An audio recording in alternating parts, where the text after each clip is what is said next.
Welcome to Narrative Nights, where secrets, whispers, and tales waiting to be told. Don't forget to subscribe the channel, like this video, and share it to fellow mystery lovers. Let's get started. Chapter 1. The Phantom Melody. The grand, majestic theatre, a venerable institution steeped in the echoes of countless performances, thrummed with a nervous energy. Tonight was to be a night of unparalleled artistry, the long-awaited return of Maestro Lorenzo Bellini. But backstage the air crackled with a tension far removed from the anticipation of a musical triumph. It was a tension born of mystery, fear, and a chilling sense of violation. Lorenzo Bellini, the enigmatic violinist, whose name was synonymous with virtuosity, had vanished. Not simply left, but vanished, evaporated from his locked dressing room, as if swallowed by the very shadows that danced in the corners of the grand old building.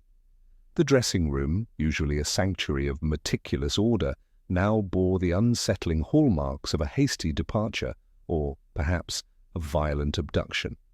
Inspector Eleanor Vance, a woman whose reputation for piercing intellect and unwavering resolve preceded her, arrived to find a scene of controlled panic. The theatre staff, a mix of seasoned professionals and wide-eyed newcomers, moved with a frantic urgency, their whispered anxieties creating a dissonant counterpoint to the impending symphony. The dressing room itself was a tableau of unsettling details. The heavy oak door, still locked from the inside, bore no signs of forced entry. The single window, a tall, narrow affair, was sealed shut, offering no escape route. The air hung thick with the faint, cloying sweetness of almond extract, a scent Vance recognized instantly as the telltale sign of cyanide. On the dressing table, a single, crushed crimson rose lay amidst the scattered remnants of Bellini's personal effects.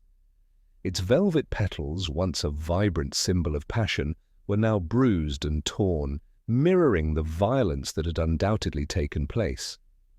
The Siren's Song, Bellini's legendary Stradivarius, a masterpiece of craftsmanship and a national treasure, was gone, leaving behind an empty space that seemed to resonate with its absence.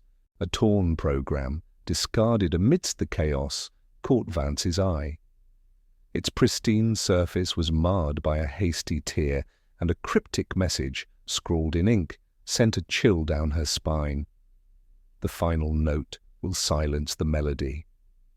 The words, ominous and foreboding, hinted at a carefully orchestrated act, a calculated strike against the maestro and his priceless instrument. Vance's eyes, sharp and analytical, swept across the room, cataloguing every detail, every nuance. She was a master of observation, a detective who understood that the truth often lay hidden in the subtle discrepancies, the unspoken implications. The locked door, the sealed window, the crushed rose, the scent of cyanide, the missing Stradivarius, the cryptic message. Each element was a piece of a complex puzzle, a note in a macabre symphony of deception. The suspects, a motley crew of individuals with their own agendas and hidden desires, began to emerge from the shadows. Isabella Rossi, Bellini's fierce rival, a violinist of formidable talent but simmering resentment, her eyes burning with a mixture of fear and ambition. Marco Valent, the stage manager, a man whose nervous tics and sweaty palms betrayed his anxiety, his alibi a tangled web of inconsistencies. Clara Bellini, the maestro's estranged wife, her grief laced with a bitter edge, her voice trembling with a mixture of sorrow and veiled threat. And Julian Thorne, the enigmatic collector, a man whose obsession with the Siren's Song was whispered in hushed tones, his denials delivered with a smooth, almost chilling composure. Vance knew that beneath the veneer of professionalism and composure, each suspect harbored secrets, hidden motives, and perhaps a dark desire to possess the legendary Stradivarius. The theatre, with its labyrinthine corridors and hidden chambers, became a stage for a deadly game of cat and mouse, a place where the lines between performance and reality blurred, and where the final note could indeed silence the melody forever. She began to delve into the lives of each person, knowing that somewhere a thread was waiting to be pulled. Chapter 2. Masks of Deceit. The interrogation room, a stark contrast to the opulent grandeur of the Grand Majestic Theatre, became a stage for a different kind of performance. Inspector Vance, her gaze unwavering, observed each suspect as they stepped into the spotlight, their words and gestures scrutinized under the harsh glare of truth. Isabella Rossi, a rising star in the violin world, entered with a practiced air of composure. Her eyes, however, betrayed the turmoil within. She was a woman driven by ambition, a fierce competitor who had long been overshadowed by Bellini's brilliance. Her alibi, a detailed account of her pre-performance practice routine, felt rehearsed, each word carefully chosen, each pause strategically placed. Vance sensed a desperate attempt to project innocence, a fragile facade that threatened to crumble under pressure. "Maestro Bellini's disappearance is a tragedy," Rossi stated, her voice trembling slightly. "But I assure you, Inspector, I had nothing to do with it. My focus was solely on my own performance." Vance pressed her, probing for inconsistencies, searching for the cracks in her carefully constructed narrative. Rossi, however, remained steadfast, her answers precise and unwavering. But Vance noticed the subtle flicker in her eyes, the almost imperceptible tightening of her jaw, the telltale signs of a mind wrestling with a hidden truth. Marco Valent, the stage manager, was a stark contrast to Rossi's calculated composure. He entered the room a nervous wreck, his brow slick with sweat, his hands trembling uncontrollably.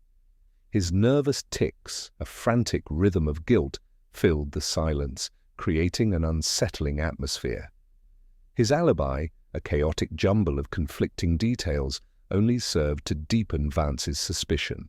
"I swear, Inspector, I don't know anything," Valent stammered, his voice barely a whisper. "I was just doing my job, checking the lights, making sure everything was ready for the performance." Vance questioned him about his access to Bellini's dressing room, his knowledge of the theatre's hidden passages. Valent's answers were evasive, his eyes darting around the room, avoiding Vance's piercing gaze. He seemed to be hiding something, a dark secret that gnawed at his conscience. Clara Bellini, the maestro's estranged wife, entered the room with an air of weary resignation. Her grief, a mask for something darker, was palpable. Her voice, a brittle whisper of betrayal. Their divorce had been acrimonious, a bitter battle fought in the public eye. Vance suspected that beneath the surface of her sorrow lay a deep-seated resentment, a desire for revenge. "Lorenzo and I were no longer close," Clara admitted, her voice laced with bitterness. "But I would never wish him harm." Vance pressed her about the nature of their relationship, the circumstances surrounding their divorce. Clara's answers were vague, her eyes filled with a mixture of sadness and anger. She seemed to be holding back, unwilling to reveal the full extent of their fractured relationship. Julian Thorne, the enigmatic collector, entered the room with an air of quiet confidence. His smooth voice, a chilling counterpoint to his obsession with the siren song, filled the silence. His denials, delivered with a subtle threat, were laced with an undercurrent of arrogance. He was a man accustomed to getting his way, a man who believed himself above suspicion. "I am a connoisseur of fine instruments," Thorne stated, his voice calm and measured. "But I am not a thief." Vance questioned him about his obsession with the Stradivarius, his knowledge of its whereabouts. Thorne's answers were evasive, his eyes gleaming with a predatory intensity. He seemed to be playing a game, enjoying the challenge of outsmarting the inspector. Each suspect, in their own way, was a performer, playing a role, concealing their true intentions behind a mask of carefully crafted words and gestures. But Vance, with her keen eye for detail and her unwavering determination, knew that the truth lay hidden beneath the surface, waiting to be uncovered. The stage was set, the players were in position, and the final act was about to begin. Chapter 3. Whispers in the Dark. The dressing room, bathed in the sterile light of forensic lamps, became a microcosm of the mystery that had engulfed the grand, majestic theatre. Inspector Vance moved with a deliberate precision, her footsteps echoing in the unnerving silence, a stark contrast to the anticipated symphony that should have filled the air. Each detail, each object, was a potential clue, a cryptic note in a discordant symphony of deception. The locked door, a heavy oak affair, stood as a silent testament to the maestro's forced isolation.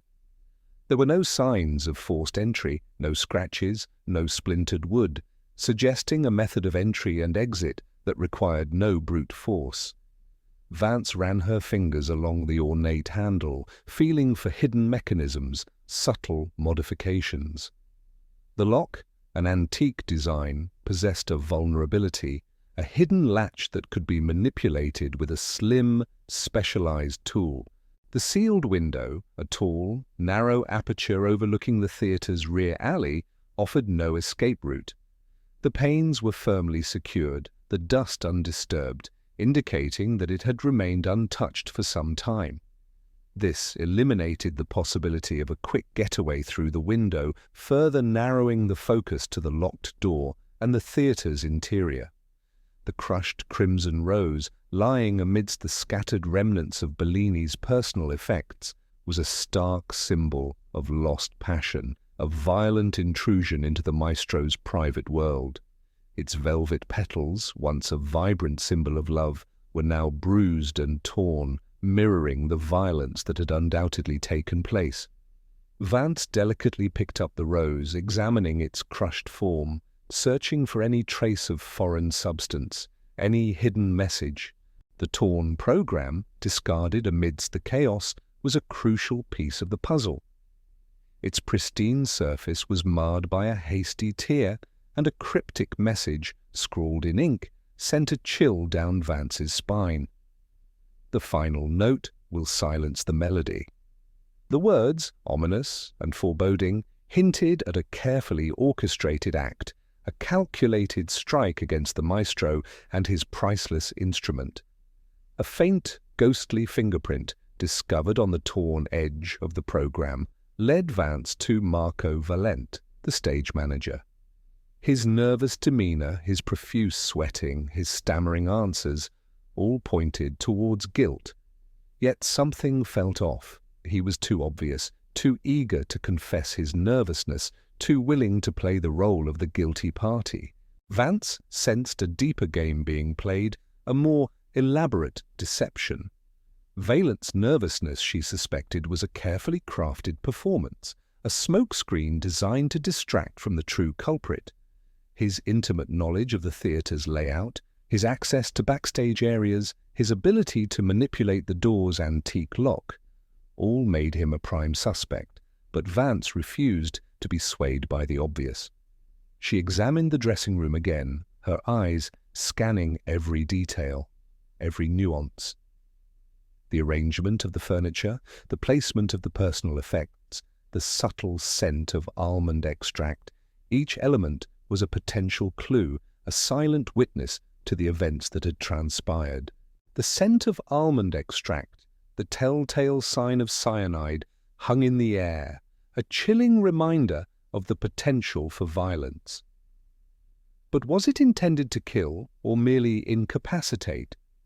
The absence of a body suggested the latter, hinting at a more complex plan, a scheme that involved not just the theft of the Stradivarius, but the disappearance of the maestro himself. Vance's mind raced, connecting the dots, weaving together the disparate threads of evidence. The locked door, the sealed window, the crushed rose, the fingerprint, the cryptic message, the scent of cyanide. Each detail was a piece of a puzzle, a note in a discordant symphony of deception. She knew that the truth lay hidden beneath the surface, waiting to be uncovered, and she was determined to unravel the mystery, to expose the true conductor of this macabre performance. Chapter 4. The Labyrinth Beneath the Stage. The Grand Majestic Theatre, a monument to theatrical grandeur, possessed a history as rich and layered as the performances it housed. Inspector Vance, driven by an insatiable curiosity and a keen sense of intuition, delved into the theatre's past, seeking the secrets hidden within its walls. The blueprints, faded and brittle with age, revealed a network of hidden passages and forgotten rooms, a labyrinth beneath the stage that whispered tales of a bygone era. These secret passages, remnants of the theatre's early days, were designed for discreet movement, for the swift and unseen passage of performers and stagehands. They were a testament to a time when theatrical illusions were paramount, when the magic of the stage relied on the seamless execution of hidden maneuvers. The discovery of the Secret Service route confirmed Marco Valent's ability to access Bellini's dressing room undetected. The passage, a narrow, dimly lit corridor, snaked its way beneath the stage, connecting various backstage areas. It was a route known only to a select few, those intimately familiar with the theatre's inner workings. But the question remained, why leave the cyanide scent, a blatant clue that pointed directly to Valant? Was it a deliberate act of misdirection, a carefully orchestrated red herring designed to lead Vance astray? Or was it a careless oversight, a mistake that betrayed the culprit's nervousness? Vance suspected the former. The culprit, she believed, was a master of deception, a puppeteer pulling the strings from the shadows. The cyanide scent, she reasoned, was too obvious, too convenient. It was a trail deliberately laid to mislead, a false note in a carefully constructed symphony of lies. As Vance navigated the labyrinth beneath the stage, she felt a palpable sense of unease. The air was thick with the musty scent of aged wood and forgotten dust, and the silence was broken only by the echo of her own footsteps. The dim light, filtering through grimy ventilation shafts, cast long, distorted shadows, creating an eerie atmosphere. She moved with a cautious tread, her senses heightened, her eyes scanning the darkness for any sign of movement, any indication of a hidden presence. The labyrinth was a maze of twists and turns, a network of interconnected passages that seemed to stretch into infinity. As she ventured deeper into the labyrinth, she began to hear a faint, ethereal melody, a phantom tune that seemed to emanate from the very walls themselves. It was a haunting melody, a melancholic tune that resonated with a sense of loss and longing. The melody grew louder as she approached a hidden chamber, a forgotten room tucked away beneath the stage. The room, once a rehearsal space, was now a dusty relic, its walls adorned with faded posters and tattered curtains. As Vance entered the chamber, the melody ceased, leaving behind an unsettling silence. She scanned the room, her eyes searching for the source of the haunting tune. A small, antique music box lay on a dusty table, its lid slightly ajar. Vance cautiously approached the music box, her hand trembling slightly as she reached for the lid. As she opened the box, a delicate melody filled the room, the same haunting tune she had heard echoing through the corridors. The music box, she realized, was more than just a relic of the past. It was a clue, a hidden message, a key to unlocking the secrets of the theatre. The melody, she suspected, held a deeper meaning, a coded message that could reveal the truth behind Bellini's disappearance. The labyrinth beneath the stage, she realized, was not just a network of hidden passages. It was a stage for a hidden drama, a place where secrets were kept and where the truth lay buried beneath layers of deception. The phantom melody, she knew, was a guide, a silent witness to the events that had transpired. She would follow its echo, unravel the mystery, and expose the truth hidden within the theatre's heart. Chapter 5. The Cipher of the Crimson Rose.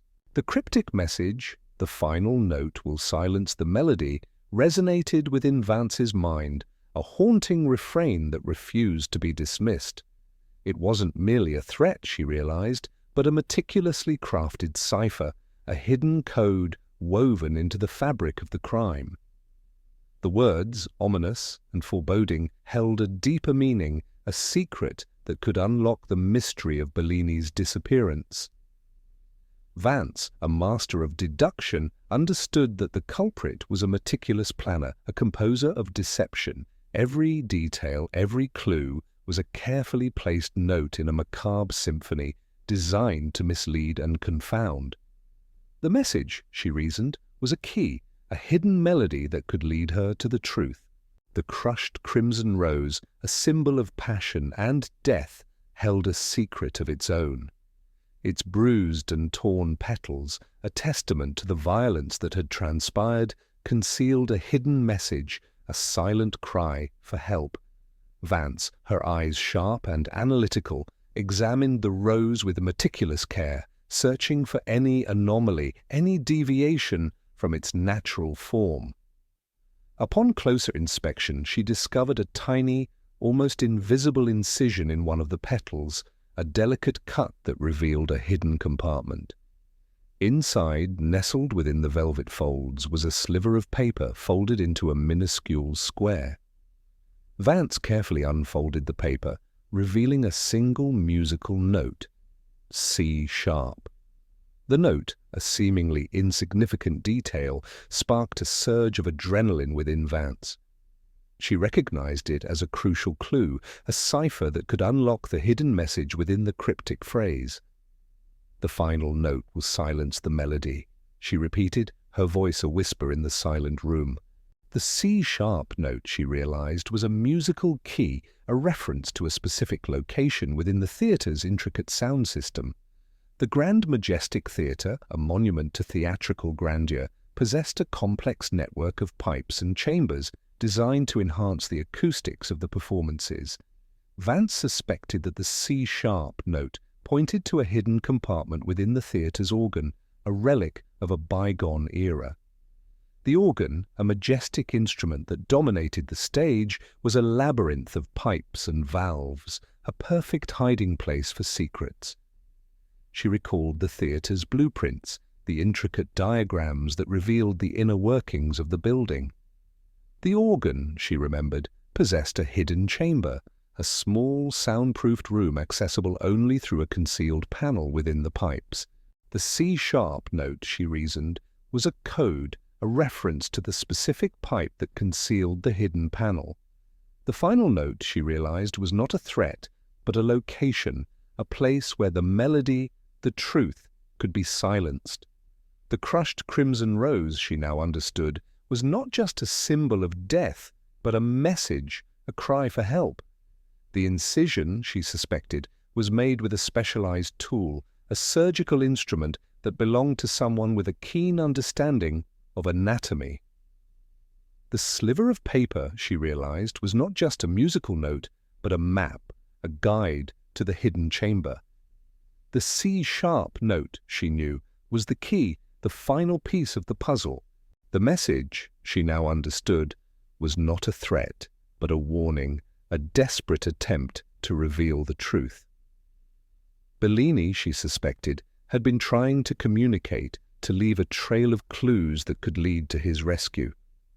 The hidden chamber, she believed, was not just a hiding place, but a stage for a hidden drama, a place where the final act was about to unfold. The C# note, she knew, was the cue, the signal that would trigger the climax of the performance. Vance, her mind racing, her senses heightened, prepared to enter the hidden chamber, to confront the culprit, and to silence the melody of deception. The C# note, she knew, was her guide, her weapon, her shield. Chapter 6. The Shadow Play. The first strains of the symphony, a dramatic crescendo of strings and brass, echoed through the grand, majestic theatre, a frantic countdown to the unraveling of the mystery. Inspector Vance, her heart pounding in sync with the music, raced against time, knowing that every second counted. The C-sharp note, a seemingly innocuous musical notation, had revealed its true purpose, a key to unlock a hidden chamber within the theatre's intricate sound system. The organ, a majestic behemoth of pipes and valves, stood as a silent sentinel on the stage, its intricate network concealing a secret compartment. Vance, armed with the knowledge gleaned from the cryptic message and the musical note, navigated the labyrinthine backstage corridors, her footsteps echoing in the hushed silence. She reached the organ's vast structure, its polished pipes gleaming under the stage lights. With a practiced hand, she searched for the specific pipe indicated by the C-sharp note, a concealed panel hidden within its ornate framework. A subtle pressure, a gentle twist, and the panel swung open, revealing a hidden compartment within. Inside, nestled amongst the dust and cobwebs, lay a small, antique music box. Its delicate frame, crafted from polished wood and inlaid with intricate patterns, hinted at a bygone era. Vance cautiously lifted the music box, her fingers tracing the worn edges, feeling the weight of its history. As she opened the lid, a haunting melody filled the air, a melancholic tune that resonated with a sense of loss and longing. The melody, ethereal and haunting, seemed to weave its way through the theatre, filling the empty spaces with its mournful notes. As the melody played, a hidden projector concealed within the organ's structure activated, casting a series of coded symbols onto the stage backdrop. The symbols, projected onto the vast canvas of the stage, flickered and danced, forming a cryptic pattern that seemed to defy interpretation. Vance, her mind racing, recognized the symbols as a form of coded communication, a language of symbols designed to convey a hidden message. She quickly realized they resembled a set of coordinates. The numbers and characters she knew were not random. They were a precise location, a destination hidden within the city's vast expanse. The music box, she realized, was more than just a musical instrument. It was a trigger, a mechanism designed to activate the projector and reveal the coded message. The melody, she suspected, was not just a tune, it was a key, a sequence of notes that activated the hidden mechanism. The projector, concealed within the organ structure, was a testament to the culprit's meticulous planning, their ability to weave intricate layers of deception. The coded symbols projected onto the stage backdrop were a final clue, a breadcrumb trail leading to the heart of the mystery. Vance, her adrenaline surging, knew that she was close to unraveling the truth. The coordinates, she suspected, pointed to a location where Bellini was being held, a place where the final act of the drama was about to unfold. The symphony's opening notes, a frantic countdown, were a constant reminder of the urgency of her mission. The theatre, once a stage for artistic expression, had become a battleground for truth and deception. The music box's haunting melody, the coded symbols projected onto the stage backdrop, the hidden compartment within the organ's pipes. Each element was a piece of a complex puzzle, a note in a macabre symphony of intrigue. Vance, her eyes fixed on the projected coordinates, prepared to embark on a new phase of her investigation. The coordinates, she knew, were a map, a guide to the final destination, a place where she would confront the culprit and bring the curtain down on their deadly performance. The race against time had begun, and the fate of the maestro hung in the balance. Chapter 7. The Double Deception. The coordinates, a cryptic sequence of numbers and characters projected onto the grand majestic theatre's stage backdrop, led Inspector Vance to a desolate corner of the city's outskirts. An abandoned warehouse, its weathered facade and boarded-up windows, a stark contrast to the theatre's opulent grandeur, stood as a silent sentinel, a place where secrets were kept and illusions were crafted. Vance approached the warehouse with cautious steps, her senses heightened, her eyes scanning the surroundings for any sign of movement. The air was thick with the scent of damp concrete and decaying wood, a stark contrast to the theatre's perfumed atmosphere. The silence was broken only by the distant hum of traffic, a constant reminder of the city's relentless pulse. Inside, the warehouse was a cavernous space, dimly lit by shafts of moonlight filtering through cracks in the boarded-up windows. The air was heavy with dust and the lingering scent of decay, a stark reminder of the building's abandonment. Vance moved with a deliberate precision, her footsteps echoing in the vast emptiness, searching for any sign of life. She found Bellini in a secluded corner, bound and gagged, his eyes wide with fear and relief. He was alive, a testament to the culprit's calculated plan, a scheme that involved not murder, but manipulation and deception. The siren's song, however, was nowhere to be found, its absence a glaring testament to the true motive behind the crime. As Vance freed Bellini from his restraints, she noticed the meticulous arrangement of the warehouse, the deliberate placement of objects, the carefully crafted atmosphere. It was more than just a hiding place. It was a stage, a meticulously crafted illusion designed to deceive. A flicker of movement caught her eye, a subtle shift in the shadows. A hidden camera, concealed within a ventilation shaft, revealed a live feed of the warehouse's interior, a silent witness to the events that had transpired.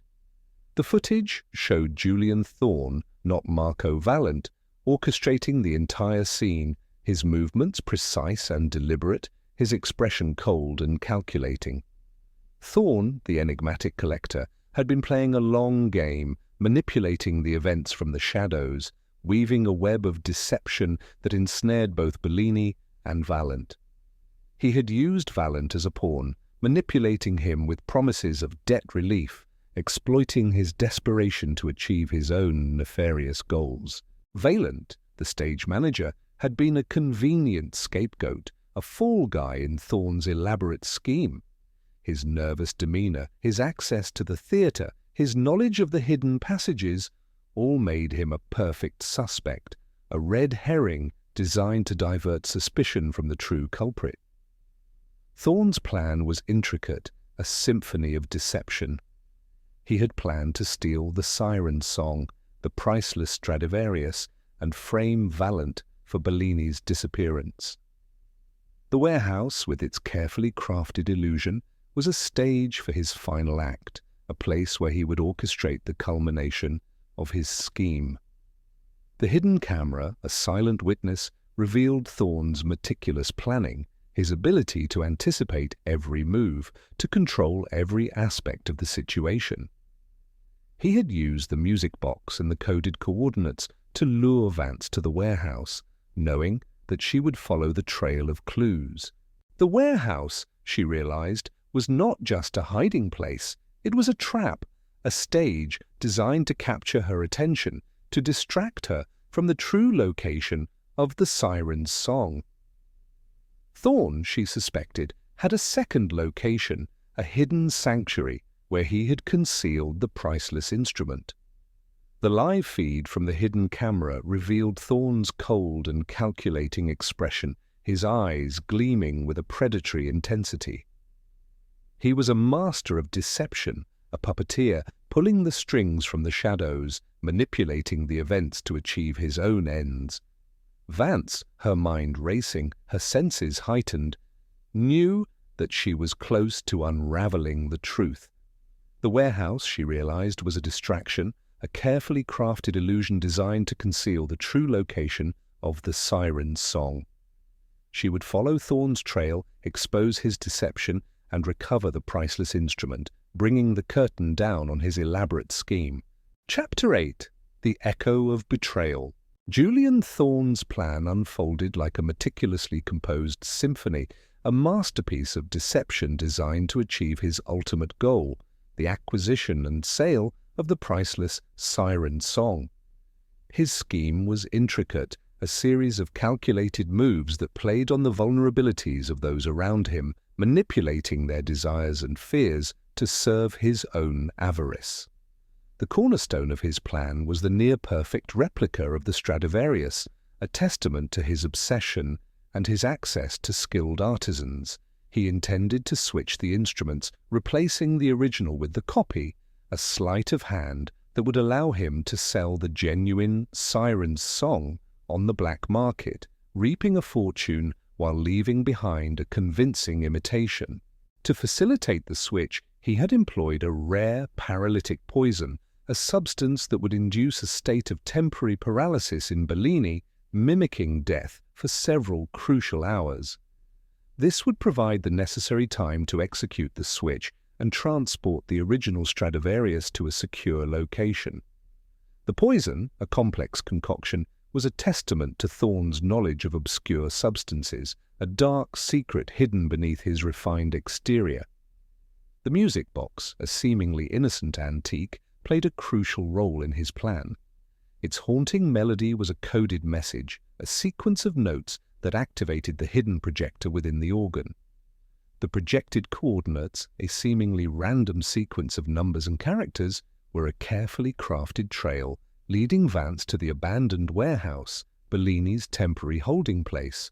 The warehouse, a stage for his grand illusion, was designed to divert attention, to create a sense of urgency and confusion.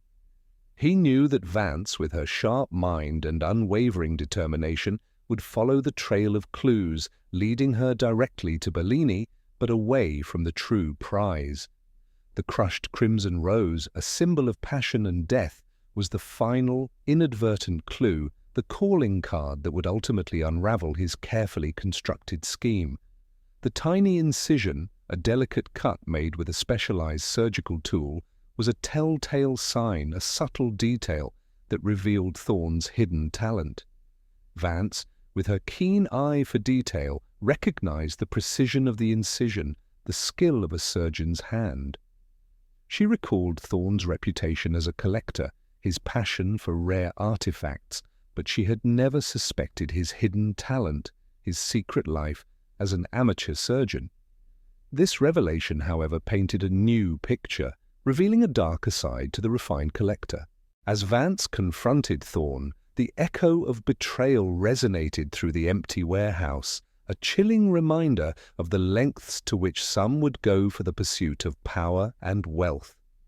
His calm facade crumbled, revealing a desperate man, a predator cornered by his own hubris. His meticulous plan, his symphony of deception, had been undone by a single, seemingly insignificant detail, a testament to the power of observation and the unwavering pursuit of justice. The crushed rose, a symbol of his arrogance, had become his undoing, a silent witness to his crimes. As Vance apprehended Thorne, the echo of his betrayal lingered in the air, a haunting reminder of the darkness that lurked beneath the surface of civilized society. The symphony, now a testament to justice, played on, its melody a triumphant counterpoint to the phantom melody of deception. The siren's song, recovered from its hidden sanctuary, was returned to its rightful place, its melodious voice restored to the concert hall. Bellini, freed from his temporary paralysis, returned to the stage, his performance a celebration of life and resilience. The grand majestic theatre, once a stage for deception, was now a symbol of justice, a testament to the power of truth. The phantom melody of deception had been silenced, replaced by the triumphant melody of justice, a symphony that echoed through the halls of the theatre, a reminder that even in the darkest of times, the truth will always prevail.